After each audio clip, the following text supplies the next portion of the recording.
right at the edge of that moss, and hopefully it stays in the area. And not on Fred.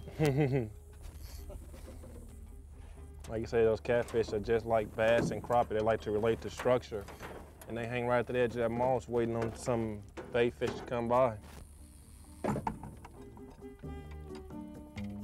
You said you guys caught how many down here the other day? One day last week? Well, one day last week, me and John came and we caught 16.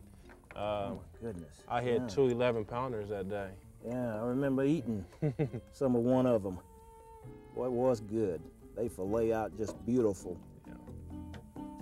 And these catfish, you know, catfish they're similar to bass and crappie, but they don't hang in schools together like the bass and crappie. But that's the key about this stink bait. Once you get one to hit it, and every time you throw that stink bait out, it leaves a scent there. And those catfish are smelling that scent, and they'll come from 40, 50 yards away to smell it. When they smell that scent, they'll come and be nosy and try to figure out what it is. So once you catch one and you get that bait in the area, then they're pretty much come around that bait. You know, we've been catching them in this moss pretty much, and just going down along this moss, finding these open holes, and those during the heat of the day, these catfish like to hang around in that moss, you know, for shade. They don't like that hot sun, so therefore they're trying to find that shade, and that's where we've been catching them at.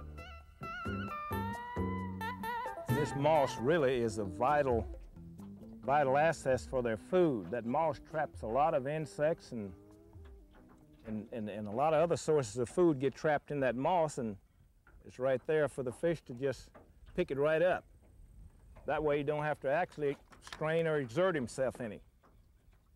On this stink bait with the slip cork, once they hit that cork and take it under, you have to be prepared to set the hook on them, because once they feel any kind of pressure in that line, they're going to let it go because they feel those hooks and they feel that pressure on the line, as opposed to when you're fishing with chicken liver or worms and something like that, they're going to hold on to it. They're going to usually hook themselves. But here you got to be very patient. Like I say, once you get a bite in a spot, if you miss them, throw back in there, because usually you got more catfish around in there, and usually they will hit it again. But one time when we first was coming here, those big old fish was working out in the middle. Oh, I mean, it was some big ones. You could see their whiskers just standing up. Fred was going to film the thing when John and I would come down here, and he had the camera in his hand and he started filming. John hooked one bottle like that and he caught today. First thing you know, the camera was filming the grass, and he had his rod and reel. He just threw it down. Boy, I said, you're in trouble with Mom if she ever find that out. Nah, fishermen can't film. Nope. Okay,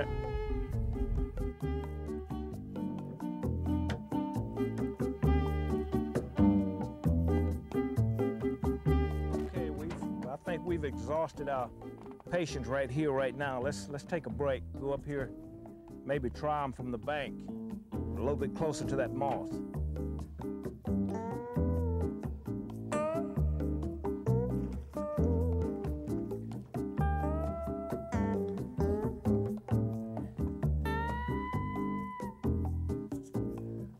About time. Yes, about time, baby.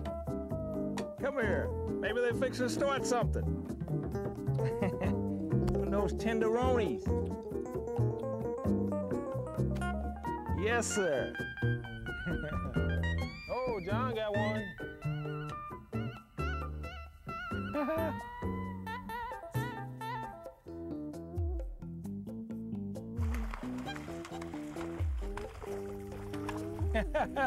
Hold his head up, Fred. I'm up there. All right, nice one. Nice That's one. one of them big ones.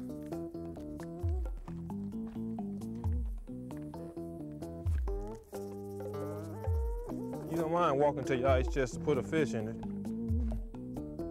This is where these big rods, these 10-foot surf rods, come in real handy when you're fishing this close. With a small rod and all this moss, it'll be tough to pull a big fish out of here. With this strong rod, you can kind of horse them out. And that's very essential when you're fishing something like this, because it would be tough to really tough to get those fish out of this moss with a small rod.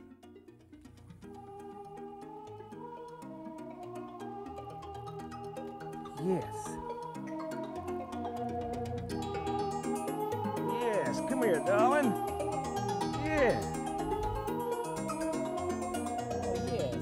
to me.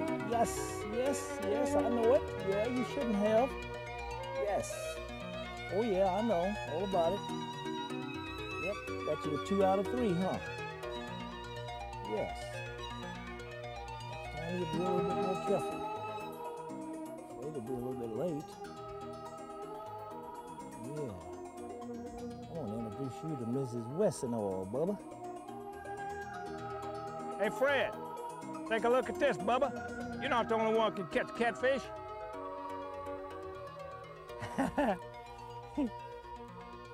Yeah, there's your perch.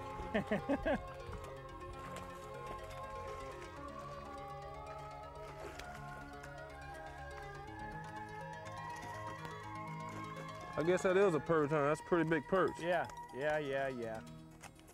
TV hog. I guess I hadn't been married too long, and my sister taken me fishing for the first time, and oof, y'all cute. Oh my goodness. That's all you have to do is get interested in something, and boom, I told you was camera shy. You put your camera on me, and now he done took all of my sponge, got nothing but a naked hook, and I'm afraid he's not gonna bite that. Little whiskered bum. I went fishing, my sister Daisy Baker took me, and I can never thank her enough for doing that, because man, she really initiated me. I just don't know what I'd have been able to do with this pastime and retirement if I hadn't have taken up bird hunting and loved the outdoors and the fishing. It's been just a wonderful life, and I appreciate everything the good Lord's done for me. He's been more than good to me. Raised a beautiful family and a beautiful wife for 41 years, and all this to enjoy. Fred, where's the sponges? Right here. Man, he jerked me naked. John's down here killing them. I might go down there and join him. I'm getting some pretty good bites over there. Look at John, he went in there and got him. What'd John say? Bring his sponge and his pliers. So Well, you don't mind me think going that's- down there now. I think he's gonna find out really who his buddy is now. But there's nothing new for Fred to beat me. He's been beating me all of his life. So it's not a contest anymore. I think I might have beat him a time or two out of all the times we've been fishing together. And man, that's been hundreds of times. But it doesn't bother me. I'm just glad to have him along with me, really.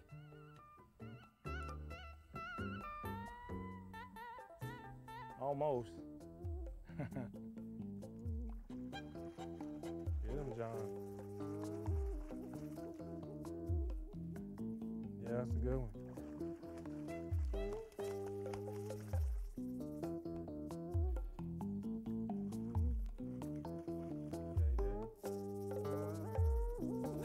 Whoa, jump for him, big boy, jump for him. Oh my Woo, God, jump. look down there. They got another fish. Woo.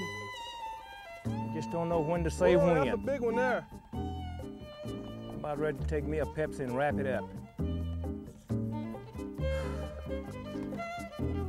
I got him while you was looking.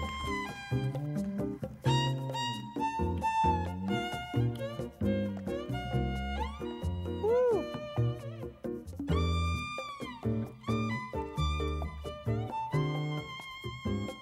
That's the biggest one there.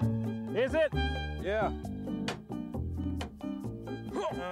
Oh, finally, baby, you're right. Finally. A plug? This dude wasn't camera shy. Oh, yeah. I just hope I can get him through that moss. Oh, I lost him. Oh, that's very funny, Fred.